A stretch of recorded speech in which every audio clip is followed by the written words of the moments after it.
Hello YouTube, Dave here again. Welcome back to another WWE Replica belt review video.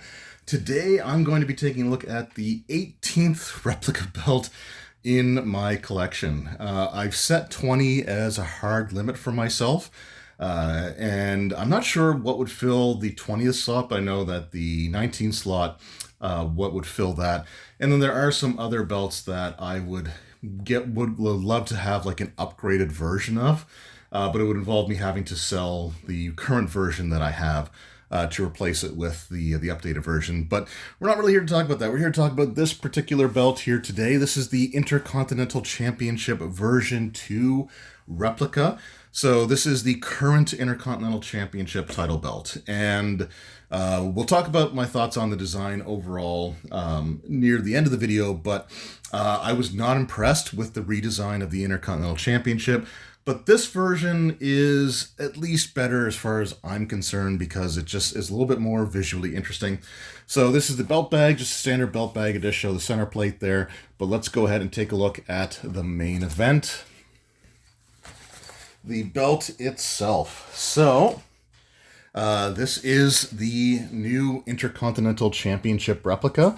And I wanted this one in particular and not the version 1 for a couple of different reasons.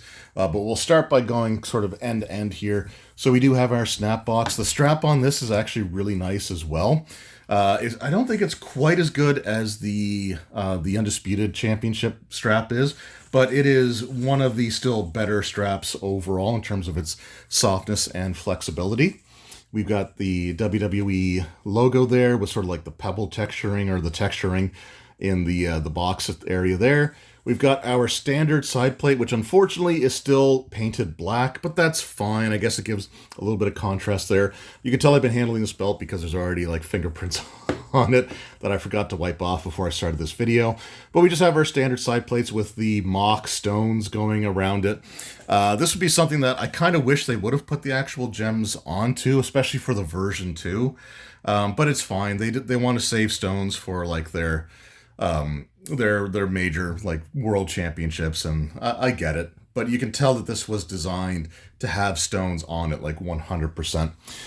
Getting to the center plate here, we've got our globe on the left side, which has North and South America, part of Africa, and part of the European continent there.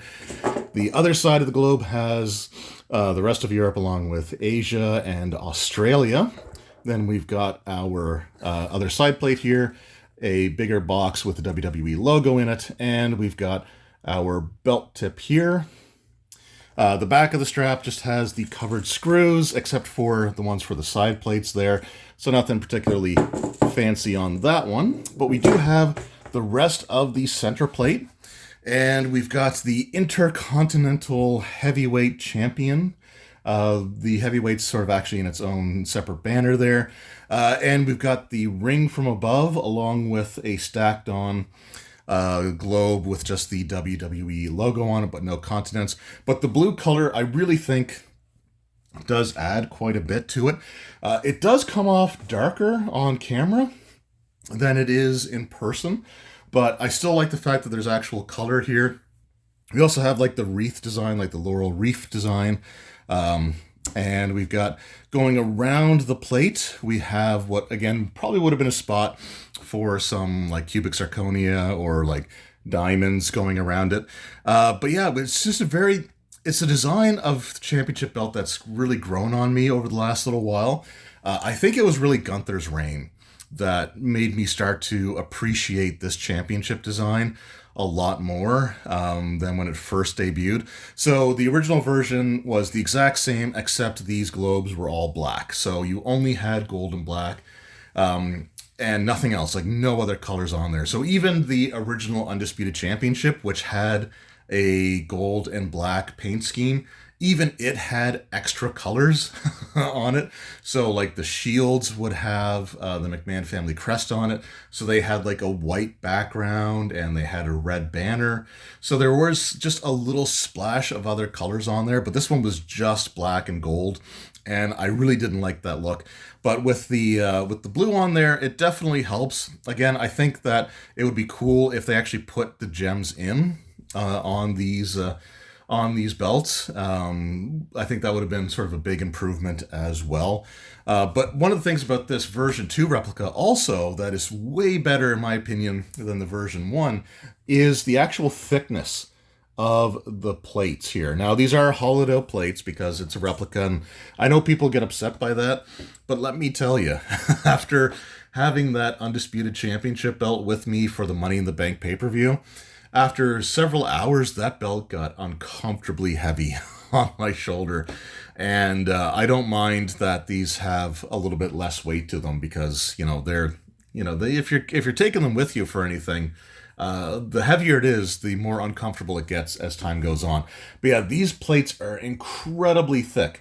So by comparison, this little like section here, which is down, it's not as raised as the rest of the belt.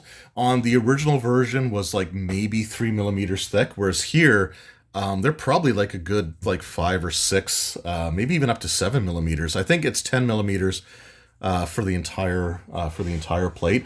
But these are really, really thick, and you can really see the depth when you get to the like where the wreaths are, where the ring is. So the ring is raised up from the wreath banner there, and then you've got the domed globe there for the world with the WWE logo on it. So yeah, just a really, really nice looking replica belt. Again, the strap is really fantastic on it. I've only had this for a day and I've barely handled it, so I still got to break it in a little bit here because of the closeness of like the screws for this and the screws for the side plates. It doesn't fold as neatly as I would like, but that's something that I can definitely work on. And I'll probably have this one with me for like night 1 of WrestleMania or something when I'm sitting down to watch it. But yeah, just a really fantastic belt. The belt tip on this thing, again, is just absolutely whoops, didn't mean to hit the camera there. It's just absolutely massive. And you can see like it really does weigh down the strap there. So really nice strap, really nice looking belt. A design that I hated until the Gunther reign when I started to appreciate it more and more. And now they actually finally added the blue to it to give it just a little splash of color. It would have been nice if the side plates also had some paint on them as opposed to just the black ones. But again, if you're a side plate collector, you can always swap it out with somebody else's anyway. I don't own any side plates, but we do have, I could always swap them around with like my Undisputed or something. But anyway, that was my look at and my puppy just came in and licked the belt tip. That's my look at the brand new Intercontinental Championship replica. I now have the 3 major design variants of this belt from at least when I was a fan. There were the 2 trophy medal belts before, like the Pat Patterson debut version, and then there was like the Tito Santana one that got smashed, which led to the creation of the Reggie Parks IC. Hi, buddy. Yes, hi, I know, I see you there. Which led to the Reggie Parks one, which led to the Oval Intercontinental Championship, which led back to the classic Intercontinental title design, and then that was replaced in 2019, I think, with this version of the championship. Maybe it was 2020, could have been 2020. I think it was 2019, though. And yeah, so I have those 3 versions of the Intercontinental Championship now, so I kind of have the evolution of the IC Championship. And yeah, so like I said, this is replica number 18 for my collection.